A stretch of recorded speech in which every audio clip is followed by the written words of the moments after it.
Hello नमस्कार साथियों, आज हम डिस्कस करेंगे 9th क्लास के एक chapter the fundamental unit of life के बारे में, जिसके पार्ट फर्स्ट, सेकंड और थर्ड को ऑलरेडी हम डिस्कस कर चुके हैं। पार्ट 4 में हम आज डिस्कस करेंगे इंपॉर्टेंट सेल ऑर्गेनल्स। अगर आप लोगों ने पार्ट फर्स्ट, सेकंड और थर्ड नहीं देखी हो तो उसकी लिंक डिस्क्रिप्टिव बॉक्स में पड़ी, आप उसे जाकर देख सकते हैं। पार्ट 4 में हम डिस्कस करेंगे इंपॉर्टेंट सेल ऑर्गेनल, जिसमें हम देखेंगे Golgi body, mitochondria, endoplasmic reticulum, centriole, lysosome, plastid and vacuoles के बारे में। सबसे पहले हम डिस्कस करेंगे फ्लो चार्ट से। फ्लो चार्ट क्या है? किसी चीज को समझने के लिए एक बेसिक कंसेप्ट बना देता है, जिसके द्वारा हम किसी भी कंसेप्ट को या किसी भी टॉपिक को, किसी चैप्टर को बड़ी आसानी से समझ लेते हैं। चलिए आइए देखते हैं।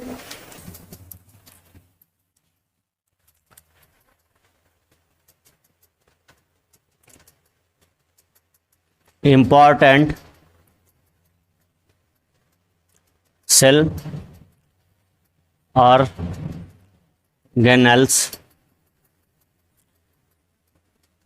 इंपॉर्टेंट सेल ऑर्गेनल्स का हम सबसे पहले फ्लो चार्ट बनाएंगे और देखेंगे।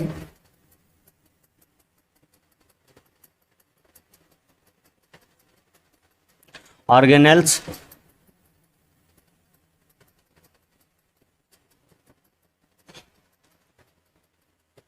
अगर हम इसकी बात करें, क्योंकि हमें लंबा चार्ट बनाना होगा, इसलिए हम इस पूरे बोर्ड को ले लेते हैं। यहां से हम बात करेंगे एंडोप्लाज्मिक रेटिकुलम की। फिर इसकी बात हम बात करेंगे गोल्गी बॉडी की, इसे गोल्गी अपैरेटस भी बोलते हैं, तो आप लोग गोल्गी अपैरेटस देख लीजिए। इसके बाद हम बात करेंगे माइटोकॉन्ड्रिया की। फिर इसके बाद हम बात करेंगे सेंट्रियोल की। फिर हम बात करेंगे लाइसोसोम की। लाइसोसोम के बाद हम बात करेंगे प्लास्टिड की। फिर इसके बाद हम बात करेंगे वैक्यूल की, वैक्यूल्स की बात करेंगे। तो चलिए इनके बारे में थोड़ा थोड़ा डिस्कस कर लेते हैं। जैसे आप लोग देख रहे हैं, एंडोप्लाज्मिक रेटिकुलम, गोल्गी बॉडी या Golgi apparatus, mitochondria, centrioles, lysosome, plastid and vacuoles, ये इंपॉर्टेंट सेल ऑर्गेनल्स है जो सेल के अंदर पाए जाते हैं। चलिए इसके बारे में थोड़ा देख लेते हैं। ये दो प्रकार की होती है, हालांकि इसका पूरा काम है प्रोटीन को सिंथेसिस करना। ये दो टाइप की होती है, पहले हम इसको देख लेते हैं। ज़्यादा डिटेल में अभी यहाँ नहीं करेंगे, आगे करेंगे वन बाई वन। एक RER होता है, रफ एंडोप्लाज्मिक रेटिकुलम, और एक SER होता है, स्मूथ एंडोप्लाज्मिक रेटिकुलम। इसका मेजर फंक्शन होता है प्रोटीन सिंथेसिस करना। प्रोटीन मैन्युफैक्चर की बात कर लें, प्रोटीन मैन्युफैक्चरिंग में काम करता है। गोल्गी अपैरेटस की बात करते हैं, इसे क्या बोलती है? ये पैकेजिंग एंड ट्रांसपोर्टेशन का काम करता है, जो ये या आप एंडोप्लाज्मिक रेटिकुलम सिंथेसिस करता है, मतलब प्रोटीन को ही पैकेज और ट्रांसपोर्ट करता है, transport to the targeted cell. के बाद इसके बाद हम माइटोकॉन्ड्रिया की बात करें तो ये power house of the cell है, power house of the cell.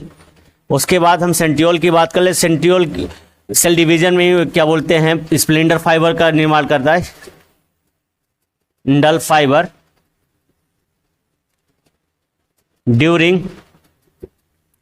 Cell division. उसके बाद हम बात कर लें लाइसोसोम, तो इसे सुसाइडल सैक बोलते हैं, बैग भी आप कह सकते हैं, सुसाइडल सैक,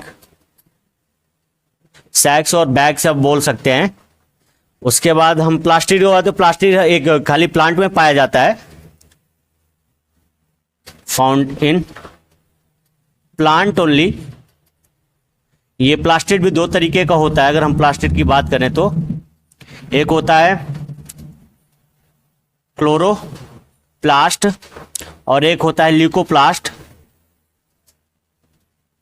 ल्यूकोप्लास्ट ये बेसिकली व्हाइट कलर का होता है, व्हाइट और कलरलेस आप कह सकते हैं,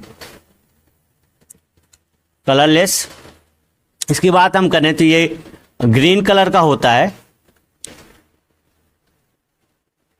और इसमें ही क्लोरोफिल होता है।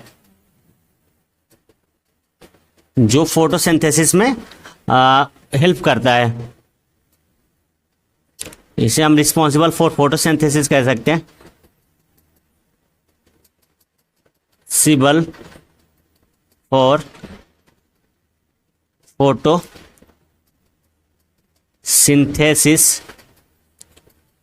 बचा हमारा वैक्यूल्स। वैक्यूल क्या करता है, ये भी दो तरीके से यूं कह लीजिए कि एनिमल में और प्लांट्स में होता है। तो एनिमल की अगर हम बात करें, एनिमल्स में ये बहुत ही वेरी स्मॉल कह सकते हैं, वेरी स्मॉल। और प्लांट की बात करें तो प्लांट में बहुत ही लार्ज होता है, ये वेरी लार्ज।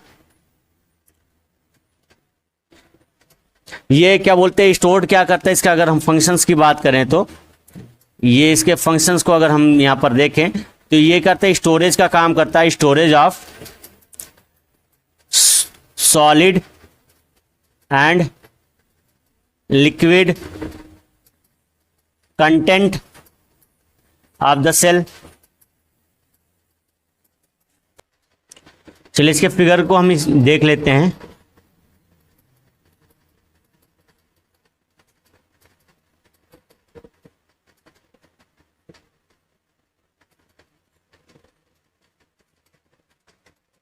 कुछ इस तरीके का हमारा फिगर है ये।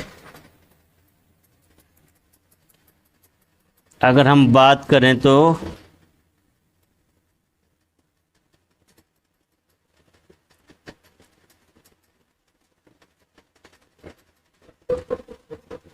कुछ इस तरीके से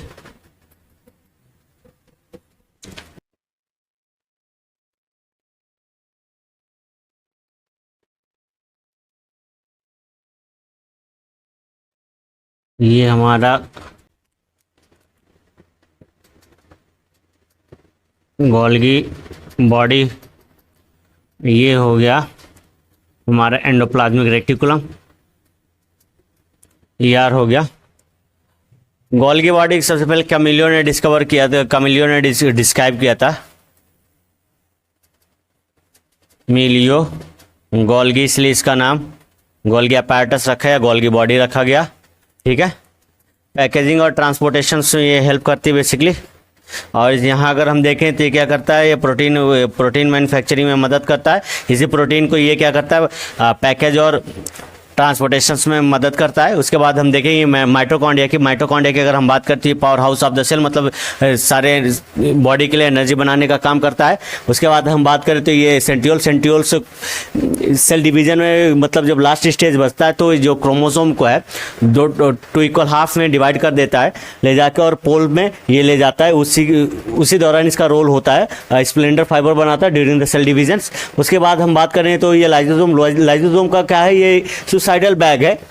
मतलब ये जो डेड सेल या फिर वेस्ट सेल हो जाती है उसको ये क्या करता है, मार देता है और रिपेयर करने में भी काम करता है। इसके अंदर कई टाइप के क्या बोलते हैं एंजाइम्स पाए जाते हैं। जैसे आप अगर हम देखें तो लाइपेज ये इंपॉर्टेंट रोल प्ले करता है। उसके बाद हम बात किए थे यहाँ पर plastid found in plants only, जिसके अगर हम फंक्शंस की अगर हम बात करें यहाँ पर, चूंकि ये थोड़ा सा बड़ा हो गया, इसके फंक्शंस को देखें तो हमें यहाँ एक क्लोरोप्लास्ट है और ये ल्यूकोप्लास्ट है, जो व्हाइट कलर को या बेसिकली कलरलेस होता है।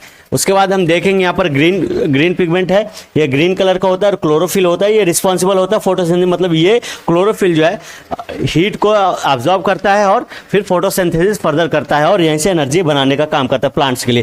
फिर हम बात करते हैं वैक्यूल से। वैक्यूल की अगर हम बात करें तो ये बेसिकली क्या करता है, स्टोरेज और लिक्विड और solid content of the cell के स्टोर करता है। तो वैक्यूल्स होता है ये बड़े साइज का, वो प्लांट सेल में ही होता है। एनिमल्स में बहुत ही स्मॉल साइज का वैक्यूल्स पाया जाता है। उसके बाद हम बात करें इसमें प्लांट्स में, तो इसमें बहुत बड़ा साइज का क्या बोलते हैं वैक्यूल्स पाया जाता है, जो फ्लूइड को एक्सचेंज करने में मदद करता है, कभी स्टोरेज में, कभी ये अगर रिक्वायर्ड होती है सेल को तो उसे देने में, ट्रांसपोर्टेशंस में इंपॉर्टेंट रोल प्ले करता है। चलिए आगे बात करते हैं हम एंडोप्लाज्मिक रेटिकुलम की।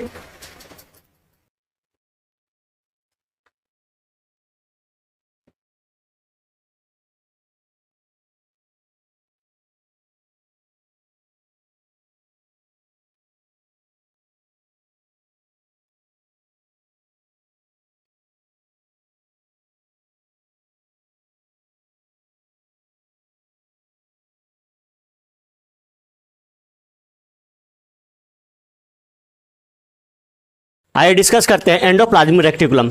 चलिए हम इसमें सबसे पहले देख लेते हैं फिगर से हम देखते हैं कि ये फिगर में ऊपर वाला हिस्सा जो रफ एंडोप्लाज्मिक रेक्टिकुलम का हिस्सा है, इसमें डॉटेड स्ट्रक्चर जो दिख रहे हैं आपको, ये राइबोसोम है जो प्रोटीन सिंथेसिस में मदद करते हैं। उसके बाद हम नीचे वाले हिस्से में देखेंगे ये स्मूथ एंडोप्लाज्मिक रेक्टिकुलम है जो फैट्स और लिपिड्स मॉलिक्यूल्स को बनाने में मदद करती है। तो चलिए आइए इसके बारे में देख लेते हैं थोड़ा सा। The endoplasmic reticulum ER is a large network of membrane bound tubes and sheets. It's look like a long tubules, ये देख लीजिए जैसे लॉन्ग ट्यूब्यूल्स आपको दिख रहा है, और राउंड, ये राउंड टाइप का भी है, और ऑब्लोंग मतलब हैव फ्लैट शेप, ये देखा फ्लैट शेप इसका दिख रहा है। उसके बाद बात करते हैं बैक्स ऑफ वेसिकल्स। उसके बाद इसका फंक्शंस अगर हम देखें तो हमने फंक्शंस के बारे में बात की कि ये क्या बोलते हैं प्रोटीन सिंथेसिस में हेल्प करता है। तो इसके फंक्शंस की अगर हम बात करें तो ribosome which are present in all active cells, मतलब जितने भी जिंदा सेल्स हैं सबके, ये सभी सेल्स में ये प्रेजेंट रहता है। उसकी अगर हम बात करते हैं ये क्या कर active site cells of protein manufacturing, ये क्या बनाता है प्रोटीन के मैन्युफैक्चर में हेल्प करता है। आगे हम बात करते हैं SER की, मतलब स्मूथ एंडोप्लाज्मिक रेक्टिकुलम की। तो यहाँ पर हमने शॉर्ट में लिखा है SER helps in the manufacturing of the fats molecule, यहाँ पर फैट्स मॉलिक्यूल, और ये लिपिड्स की बात करें, यहाँ पर प्रोटीन को भी आप अंडरलाइन कर लीजिए। आइए आगे देखते हैं some of these protein and lipids, मतलब प्रोटीन और lipids helps in building the cell membrane, मतलब सेल मेम्ब्रेन बनाने में जो प्रोटीन और लिपिड्स क्या है मदद करती हैं। ठीक है, इसी प्रोसेस को आगे हमने लिखा है कि ये क्या है मेम्ब्रेन बायोजेनेसिस कहलाते हैं, मतलब सेल के मेम्ब्रेन को बनाने हैं मेम्ब्रेन बायोजेनेसिस कहलाता है। आगे हमने यहाँ पर मेंशन किया फॉर्मेशन ऑफ सेल मेम्ब्रेन, मतलब मेम्ब्रेन बायोजेनेसिस की बात कर रहे हैं, इसकी बात हम लोग कर रहे हैं। आगे देखते हैं some of the protein and lipids, ये protein and lipids function as enzyme and hormones. Enzyme क्या करता है फूड डाइजेशन में मदद करता है, और ये हार्मोन्स का बॉडी के फंक्शंस को रेगुलेट करने में हेल्प करता है। आगे हम इसको नोट करके लिखे हैं इसमें कुछ पॉइंट, चलिए आपको हम डिस्कस कर देते हैं। नोट में हमने यही लिखा कि कभी आपने सुना है कि लीवर फेल्यूर का केस आया जो बहुत ज़्यादा शराब पीते हैं, तो उसी के बारे में ये नोट से लिखा हुआ है कि जब कभी smooth endoplasmic reticulum of liver cells of vertebrates का मतलब एनिमल्स, बर्ड्स, फिश, जिसके पास क्या होती है रीढ़ होती है, बैकबोन होती है, उसे वर्टिब्रेट्स से कहते हैं। कह रहे हैं कि फाइट्स और help to detoxify the chemicals, और केमिकल्स हम क्वेश्चन में पॉइजन लिखे हुए हैं, पॉइजन्स को डिटॉक्सिफाई कर दे। Therefore the alcoholic person sometimes fails their liver functions. ठीक है, आगे डिस्कस करेंगे। आगे डिस्कस करें हम गोल्गी apparatus के बारे में।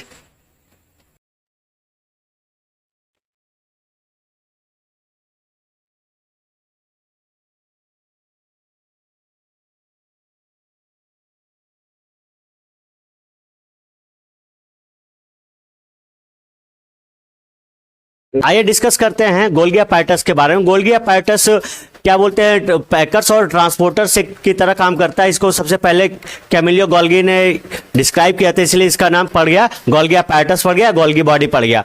ये क्या करता है जो ER से प्रोटीन सिंथेसिस होता है उसको जो है पैक करके और targeted cell inside the and outside the cell क्या बोलता है ट्रांसपोर्ट करता है। ठीक है, इसमें सिस्टम लाइक स्ट्रक्चर पाई जो एक दूसरे के पैरेलल होते हैं, और ये क्या बोलते हैं एंडोप्लाज्मिक रेक्टिकुलम से कनेक्ट होती हैं ताकि जो उससे सिंथेसिस प्रोटीन है वो यहाँ के स्टोर्ड हो जाए और ये पैक करके उससे टारगेटेड सेल तक ट्रांसपोर्ट कर दे। चलिए आइए देखते हैं। जैसे इसमें हमने लिखा हुआ है कि ये गोल्गी apparatus क्या है पैकर्स एंड ट्रांसपोर्टर की तरह काम करता है। ठीक है, ये first described bye Camillo Golgi, ये कैमिलियो गोल्गी द्वारा पहली बार डिस्क्राइब किया गया था। उसके बाद हम देखते हैं it's consist of system of membrane bound of vesicles arranged approximately parallel, जैसे यहां पर देख रहे हैं अप्रॉक्सीमेटली पैरेलल की बात कर रहा है। Each other in sac like structure, ये सैक ही है पूरी तरीके से, और इसको क्या कहते हैं सिस्टर्न कहते हैं, ये कॉल्ड सिस्टर्न कहलाता है। जैसे अरेंज है इसको पूरा क्या कहते हैं सिस्टर्न कहते हैं। ठीक है, उसके बाद हम भाई these membranes often have connection, जैसे हमने पहले बात की these membranes have often connection with the ER endoplasmic reticulum. ठीक है, वही आगे लिखा हुआ है ER। तो इसके बाद कह रहा है कि ये फंक्शन इसका क्या, दिस मटेरियल सिंथेसाइज, जो मटेरियल सिंथेसाइज होता है near the endoplasmic reticulum membranes, वो क्या आता है कहाँ के स्टोर होता है, यहाँ स्टोर करता है। और ये क्या कहता है near the endoplasmic reticulum packed and dispatch, क्या करता है ये पैक्ड करता है एंड डिस्पैच करता है। To the various targeted inside and outside the cell through the Golgi apparatus. ठीक है, आगे इसके बात करेंगे हम। आप लोग स्क्रीनशॉट ले लीजिए, फिर आगे बात करते हैं। आइए आगे देखते हैं इसका फंक्शंस। इसमें क्या करते हैं, ये क्या स्टोरेज करता है और मॉडिफाइड करके packaging vesicles and transport to the targeted cell तक काम करता है। फिर ये क्या करता है, कभी कभी कॉम्प्लेक्स शुगर जो है सिंपल शुगर से बनाया जाता है ना गोल्गी अपैरेटस, और Golgi apparatus important role play करती है लाइसोसोम के फॉर्मेशन में। आइए इनवर्ट देख लेते हैं। It's functions include the storage, modification and packaging of products in vesicles. In some cases complex sugar may be made from simple sugar in Golgi apparatus. Next बात कर लेते हैं, the Golgi apparatus is also involved in the formation of lysosome. ये हमारा lysosome है। चलिए आप लोग नोट डाउन कर लीजिए, फिर आगे बात करते हैं। आगे हम बात करें लाइसोसोम एंड इट्स फंक्शंस। हमने शुरुआत में बात की थी लाइसोसोम क्या है, suicidal bag of the cells है। ये क्या बोलते हैं, सेल्स को मार देता है।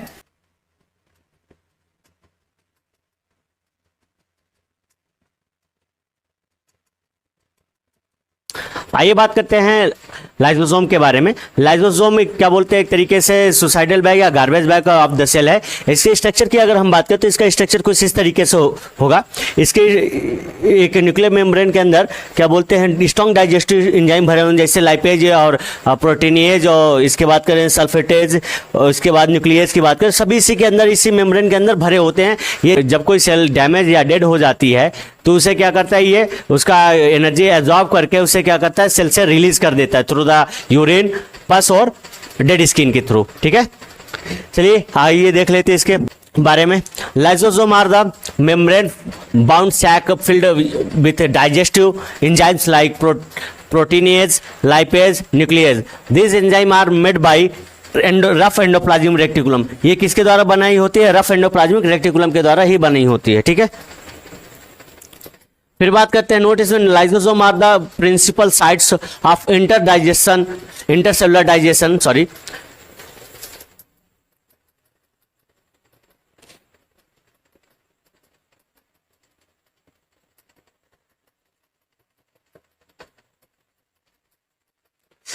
आइए बात करते हैं लाइसोसोम के बारे में। लाइसोसोम जो है सुसाइडल बैग और गार्बेज बैग है ऑफ द सेल्स। आइए बात करते हैं लाइसोसोम के बारे में। लाइसोसोम क्या है, सुसाइडल बैग और garbage bag of the cell है। ये इसके स्ट्रक्चर की अगर हम बात करें तो ये इसका स्ट्रक्चर इस तरीके से है। ये एक membrane bounded strong digestive enzyme इसके अंदर भरा हुआ है। ठीक है, जिसमें हम बात करें लाइपेज, प्रोटीनेज और क्या बोलते हैं न्यूक्लियस की, ये इसी के अंदर पाए जाते हैं। और ये किसके द्वारा बने होते हैं, ये एंडोप्लाज्मिक रफ एंडोप्लाज्मिक रेटिकुलम के द्वारा ही बनाए जाते हैं। ठीक है, और इसके बाद हम ये देखेंगे इसका फंक्शंस और इससे रिलेटेड चीजें। चलिए आइए देखते हैं इसको। Lysosome are membrane bound sac filled with digestive enzyme like proteinase, lipase and nuclease. These enzymes are made by the rough endoplasmic reticulum. Note lysosomes are the principal sites of intercellular digestion. They contain 40 types enzyme. ये कितने type के enzyme रखते हैं, 40 types enzyme. ठीक है, hydrolytic enzymes includes proteinase, lipase, nucleus, glycosidase, phospholipase और ये phosphatases and sulfatases. All are the acid hydrolases. ठीक है,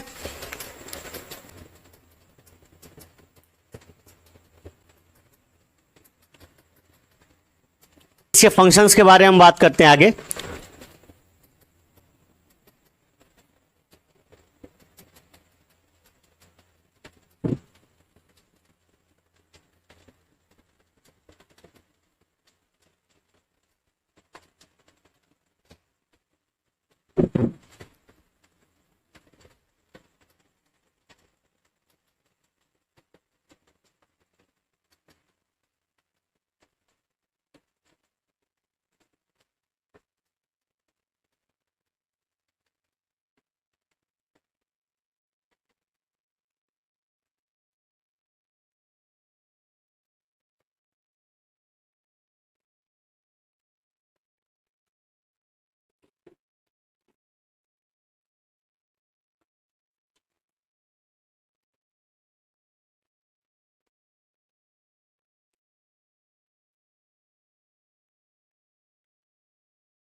चलिए आइए देखते हैं लाइसोसोम के फंक्शंस के बारे में।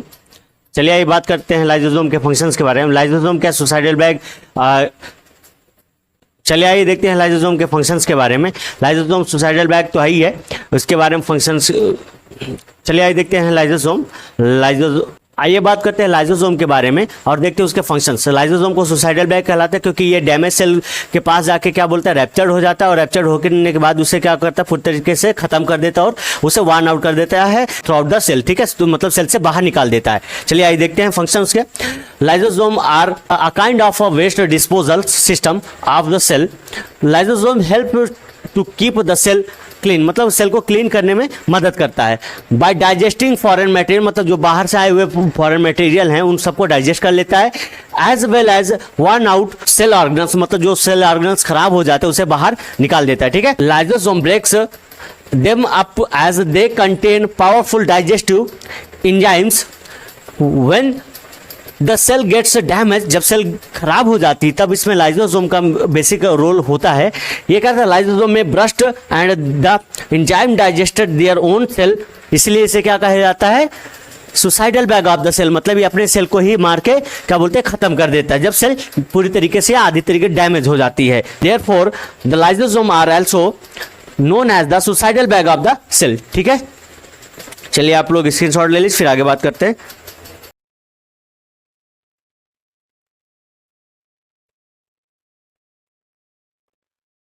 आइए बात करते हैं माइटोकॉन्ड्रिया की।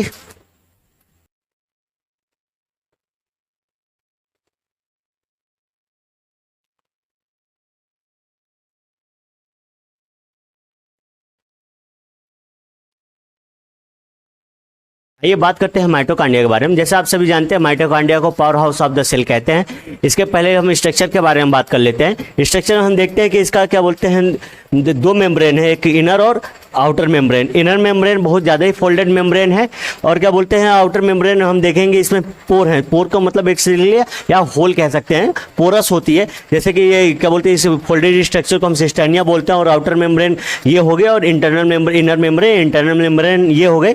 आउटर मेम्ब्रेन के पोर ये दिख रहे हैं, पोर। ठीक है, आगे बात करते हैं, चलिए देख लेते हैं। इसे mitochondria power house of the cell कहते हैं। Mitochondria have two membrane covering instead of just one. ठीक है, मतलब दो मेम्ब्रेन होते हैं एक की जगह। One outer membrane is very porous, मतलब बहुत सारे होल होते हैं। While the inner membrane is deeply folded, मतलब जैसे दिखाई दे रहा है इसमें ये डीपली फोल्डेड है एक तरीके से। ठीक है, उसके बाद हम बात करें mitochondria are also known as mitochondria are also known as mitochondria are known as power house of the cell. ठीक है, mitochondria power house of the cell कहते हैं।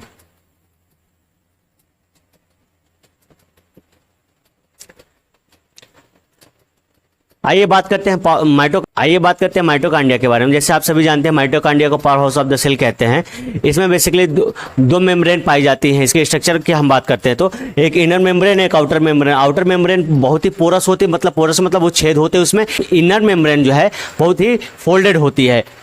ठीक है, जैसे स्ट्रक्चर में दिया कि इनर मेम्ब्रेन का है, ये मेम्ब्रेन फोल्डेड स्ट्रक्चर में दिखाई देती है। इसके ये फोल्डेड मेम्ब्रेन सिस्टर्निया है और ये आउटर मेम्ब्रेन है जिसमें बहुत सारे पोर दिखाई देते हैं, छेद दिखाई देते हैं। ठीक है, चलिए इसके देख लेते हैं वर्ड में। Mitochondria have two membrane covering instead of just one, मतलब ये एक और ये दो हो गई। ठीक है, उसके बाद कह रहा है the outer membrane is very porous. ये पोरस मतलब इसे छेद दिखाई दे रहे हैं आपको। ठीक है, इसी को पोरस कहते हैं। While the inner membrane is deeply folded, जैसे ये दिखाई दे रहा है बड़ा जिगजैग तरीके से फोल्डेड है, इसी को ये कह रहे हैं कि डीपली फोल्डेड है। While mitochondria are also known as power house of the cell. Mitochondria को क्या कहते हैं, power house of the cell कहते हैं। ठीक है, चलिए इसके फंक्शंस के बारे में जान लेते हैं।